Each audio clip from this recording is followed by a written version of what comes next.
ಎಲ್ರಿಗೂ ನಮಸ್ಕಾರ. Welcome back to my YouTube channel Nishi Kannada blog. ಇದು ನಮ್ಮ ಊರಲ್ಲಿದ್ದಾಗ ಮಾಡಿರೋ ಬ್ಲಾಗ್ ಆಗಿರುತ್ತೆ ಮತ್ತು ಫಸ್ಟ್ ವ್ಲಾಗ್ ಆಗಿರುತ್ತೆ. ಊರಲ್ಲಿ ಇದ್ದಿದ್ದರಿಂದ ಮಂಗಳವಾರ ಆಗಿತ್ತು ಅಂತ ಹೇಳಿ ಅಮ್ಮ ಪೂಜೆ ನೀನೇ ಮಾಡು ಅಂತ ಹೇಳಿ ಹೋಗಿದ್ರು. ನಾನು ಮದುವೆಗಿಂತ ಮುಂಚೆ ನಾನೇ ಎಲ್ಲ ಪೂಜೆ ಎಲ್ಲ ಮಾಡ್ತಿದ್ದು. ಇಲ್ಲಿ ಮನೆ ಒರೆಸ್ಕೊಳ್ಳೋಣ ಮೊದಲು ಅಂತ ಹೇಳಿ ಮನೆಯೆಲ್ಲ ಕ್ಲೀನ್ ಮಾಡ್ಕೊತಿದ್ದೀನಿ. ಪಾಪು ಇರೋದ್ರಿಂದ ಇಟ್ಟಿರೋ ವಸ್ತು ಒಂದು ಕಡೆ ಇರೋದೇ ಇಲ್ಲ. ನಾವೆಲ್ಲ ವಸ್ತುಗಳನ್ನ ಮೇಲಕ್ಕೆ ಎತ್ತಿಟ್ಟಂಗೆ ಅವನಿಗೆಲ್ಲನೂ ಹುಡ್ಕೊಂಬಂದು ಅಂತ ಚೆಲ್ತಾ ಇರ್ತಾನೆ, ಏನನ್ನೂ ಬಿಡಲ್ಲ. ಅದಕ್ಕೋಸ್ಕರ ಎಲ್ಲನೂ ಮೇಲಕ್ಕೆ ಎತ್ತಿಟ್ಬಿಡ್ತೀವಿ. ಮನೆಯೆಲ್ಲ ಕ್ಲೀನ್ ಮಾಡಿದ್ದಾದಮೇಲೆ ಸ್ನಾನ ಮುಗಿಸಿ ಪೂಜೆ ಮಾಡಿಕೊಂಡು ಆಮೇಲೆ ಅಮ್ಮ ತಿಂಡಿ ಮಾಡಿದ್ರು. ತಿಂಡಿ ತಿನ್ನೋಣ ಅಂತ ಹೋದ್ವಿ. ಪಲಾವ್ ಮಾಡಿದರು. ತಿಂಡಿ ಎಲ್ಲ ಆದಮೇಲೆ ಇಲ್ಲಿ ಅಡುಗೆ ಮಾಡೋ ಟೈಮ್ ಆಯಿತು. ಕಾಳೆಲ್ಲ ನೆನೆಸಿಟ್ಟಿದೆ. ಕಾಳನ್ನ ಚಿಲುಕಿಸಿ ಸೊಪ್ಪೆಲ್ಲ ಸೋಸಿ ತೊಳೆದಿಟ್ಕೊಂಡು ಅಡುಗೆ ಮಾಡೋಕ್ಕೆ ಬಂದಿದ್ದೀನಿ. ಇಲ್ಲಿ ಅನ್ನಕ್ಕೆ ಒಲೆ ಮೇಲೆ ಇಟ್ಟಿದ್ದೀನಿ. ಸಾಂಬಾರಿಗೆಲ್ಲ ಖಾರ ಆಡಿಸ್ಕೊಂಡು ಎಲ್ಲ ಮುಗಿಸಿದ ಮೇಲೆ ಊಟನೂ ಕೂಡ ಆಯಿತು.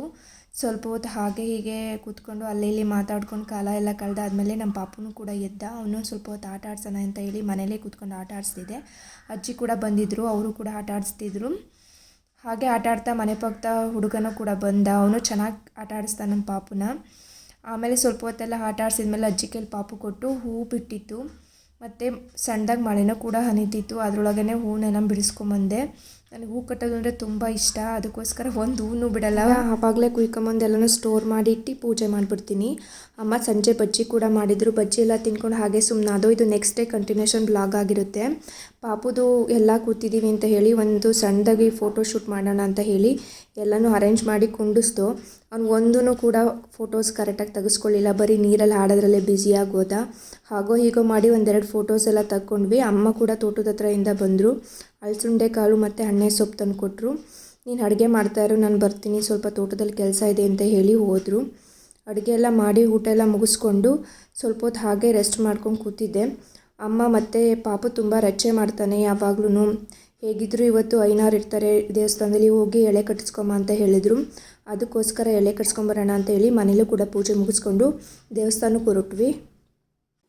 ದೇವಸ್ಥಾನದಲ್ಲಿ ಬೇರೆ ಯಾರೋ ಪೂಜೆ ಮಾಡಿಸ್ತಿದ್ರು. ಅದಕ್ಕೋಸ್ಕರ ಹಿಂದೆ ಒಂದು ದೇವಸ್ಥಾನ ಇದೆ, ದೊಡ್ಡಮ್ಮ ದೇವಸ್ಥಾನ ಅಂತ ಹೇಳಿ. ಅದಕ್ಕೆ ಪೂಜೆನೂ ಮಾಡ್ಕೊಂಡು ಬಂದುಬಿಡೋಣ ಅಂತ ಹೇಳಿ ಹೋದ್ವಿ. ಅಲ್ಲಿ ಬಸವಣ್ಣನೋಳು ತುಂಬ ಅಂಟ್ಕೊಂಡಿತ್ತು. ಆಮೇಲೆ ಒಂದೆರಡು ವೀಡಿಯೋಸ್ ಕೂಡ ಮಾಡಿ ಒಂದೆರಡು ಸಲ ಮುಟ್ಟಿ ವಾಪಸ್ಸು ಮತ್ತೆ ಪೂಜೆ ಮಾಡಿಸೋಣ ಬಾ ಅಂತ ಅಪ್ಪ ಕರೆದ್ರು. ಪೂಜೆ ಎಲ್ಲ ಮಾಡಿಸಿ ಪಾಪುಗೆ ಎಳೆ ಎಲ್ಲ ಕಟ್ಟಿಸ್ಕೊಂಡಾದ್ಮೇಲೆ ನಾವು ಕೂಡ ಪೂಜೆ ಮಾಡಿ ಅಲ್ಲಿಂದ ಹೊರಟ್ವಿ ಅಪ್ಪನ ಜೊತೆ. ಮತ್ತು ಸಂಜೆ ಮೇಲೆ ಸಣ್ಣದಾಗಿ ಮಳೆ ಸ್ಟಾರ್ಟ್ ಆಯಿತು.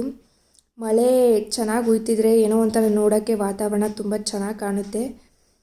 ಅದನ್ನೆಲ್ಲ ಒಂದು ಸ್ವಲ್ಪ ವೀಡಿಯೋಸ್ ಮಾಡಿಕೊಂಡೆ. ತೋಟ ಎಲ್ಲ ಫುಲ್ಲು ಹಸ್ರಾಗಿತ್ತು. ವೀಡಿಯೋಸ್ ಎಲ್ಲ ಮಾಡಿಕೊಂಡು ಮನೆಗೆ ಹೋದ್ವಿ.